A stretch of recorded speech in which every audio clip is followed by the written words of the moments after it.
L'Agence régionale pour la biodiversité est une association, il faut déjà le souligner, et cette association est assez atypique parce qu'elle est composée d'une gouvernance très large, issue de ce qu'on appelle le Grenelle dans l'environnement. Je me suis simplement dit que c'était un challenge important, que ces questions de biodiversité auxquelles on est confronté de façon croissante au fil du temps, il fallait qu'on essaie de les aborder, de les affronter collectivement.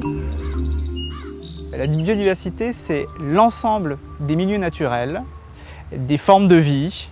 Alors ça va des plantes aux animaux, en passant par les bactéries, les virus, l'homme aussi, les champignons. Toutes ces formes de vie-là constituent la biodiversité.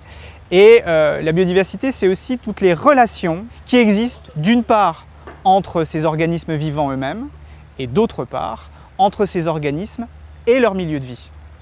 Tous les humains ont un lien avec la biodiversité, ça c'est clair. On vit dans un système qui est un système vivant, qui aide les sociétés humaines à vivre. Simplement, tous les acteurs de cette biodiversité ont des visions différentes de cette biodiversité. Certains l'utilisent, certains veulent la protéger, et puis souvent on n'y fait pas attention. Alors les missions de l'agence sont multiples évidemment. Elle est là pour essayer de mettre en place un forum d'acteurs permanent, régulier, sur tous les aspects de la biodiversité. Donc le but c'est de faire échanger les gens, de les amener à collaborer. On organise des rendez-vous de la biodiversité. Donc, qui sont des événements destinés aux professionnels de la nature, mais aussi à tous les Aquitains qui se sentent concernés par ces questions. Le premier rendez-vous qu'on a organisé récemment, donc le thème portait sur peut-on réconcilier écologie et économie sur nos territoires. C'est bien d'arriver à faire en sorte que les acteurs, les parties prenantes de cette biodiversité à l'échelle régionale se parlent, si possible s'écoutent, s'entendent, et puis qu'on puisse arriver à faire évoluer un certain nombre de choses, de pratiques aussi. Alors ce qu'on a fait dans un premier temps, c'est de faire une liste de tous les acteurs qui existent sur le territoire de l'Aquitaine.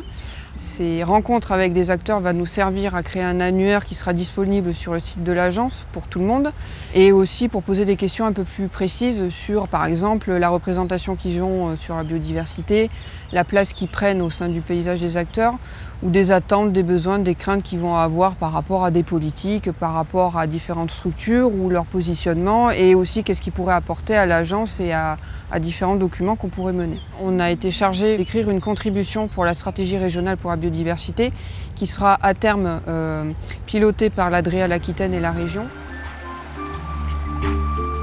On est confronté en fait à toute la gamme de visions que les humains peuvent avoir de la biodiversité, c'est-à-dire il y a la biodiversité extraordinaire avec les espèces protégées, etc.